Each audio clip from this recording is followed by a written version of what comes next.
Assalamualaikum warahmatullahi wabarakatuh. Madayaw, ugmaayong adlaw kaninyong tanan. Magandang araw sa inyo lahat.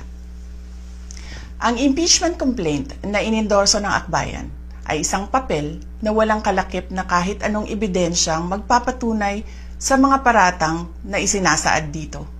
Hindi na ito bago. Matatandaan na ang impeachment laban sa akin ay naging sagot nila sa aking pag-alis sa gabinete.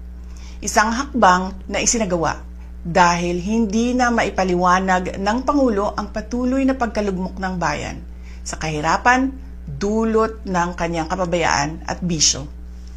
Noong 19th Congress, binuksan pa nila ang isang Investigation in Aid of Legislation, hindi upang lumikha ng batas, kundi upang magsagawa ng isang malinaw na fishing expedition para sa planadong impeachment laban sa akin.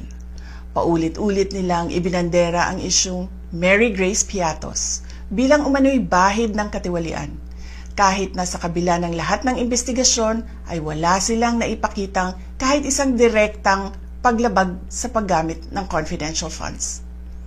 Sumunod na dito ang bentahan ng mga pirma para sa impeachment at ang mga tinaguriang for later release projects na ipinangako umano sa ilang miyembro ng Kamara upang itulang ang impeachment laban sa akin.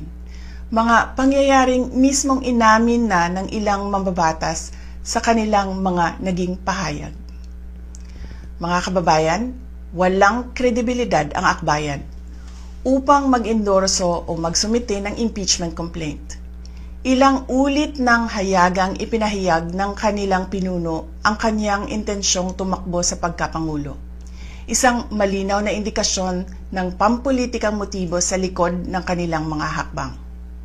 Huwag nating kalimutan ang makasaysayang talumpati noong Agosto 2024 ni Risa Ontiveros, kung saan malinaw niyang inilahad ang tunay na motibo ng akbayan bilang isang grupo. At habang ang anak niya ay may kapangyarihan pa, hindi magiging madali ang ating laban. While VP Sara is in power, the threat of a full-blown Duterte comeback is still a very real and present danger. For one, they are supported by one major superpower, China. Kaya malinaw na lahat ng ito ay isang uri ng harassment at